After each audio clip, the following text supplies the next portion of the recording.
રિયાઝ home કિચનમાં સ્વાગત છે।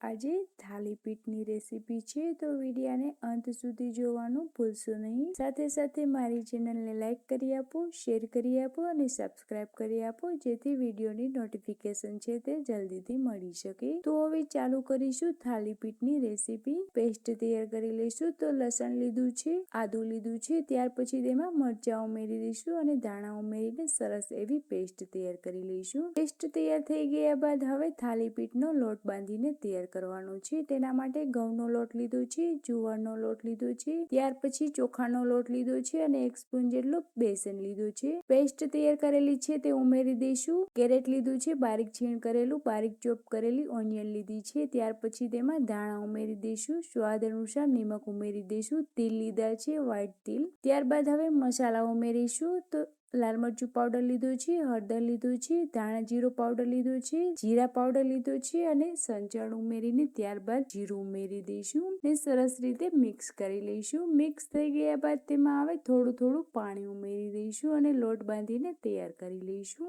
લોટ તૈયાર થઈ ગયા બાદ તેના ઉપર 1 સ્પૂન જેટલું તેલ ઉમેરીને સરસ સેટ કરી લઈશું। સેટ થઈ ગયા બાદ તેને 5 મિનિટ માટે છોડી દઈશું। લોટની સાથે શાકભાજી છે તે સરસ રીતે મિક્સ થઈ શકે। તો 5 મિનિટ બાદ હવે હાથમાં તેલ લગાવીને એક મોટી સાઈઝમાં લુઓ તૈયાર કરી લઈશું। લુઓ તૈયાર થઈ ગયા બાદ તેને આદરણીની ઉપર પેપર રાખીને તેના ઉપર લુઓ રાખી દઈશું અને હાથમાં તેલ લગાવીને હાથની મદદથી સરસ રીતે વણીને તૈયાર કરી લઈશું। તો હાથની મદદથી તેને આ રીતે ફેલાવતા જવાનું છે અને તૈયાર કરવાનું છે। ત્યાર પછી તેના ઉપર તલ લગાવી દઈશું।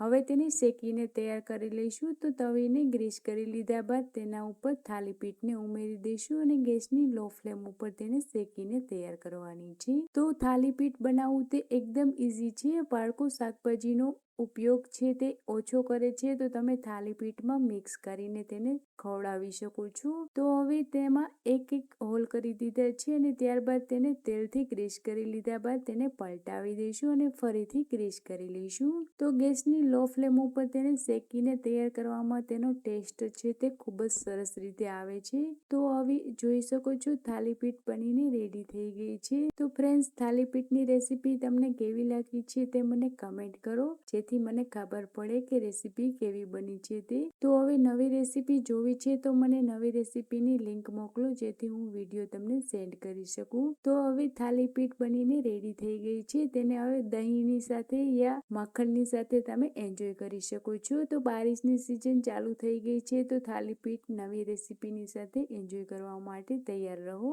તો થાલીપીઠ બનીને રેડી છે। ફ્રેન્ડ્સ, મળીશું નવી રેસીપી સાથે, નવા વિડીયોની સાથે। બાય।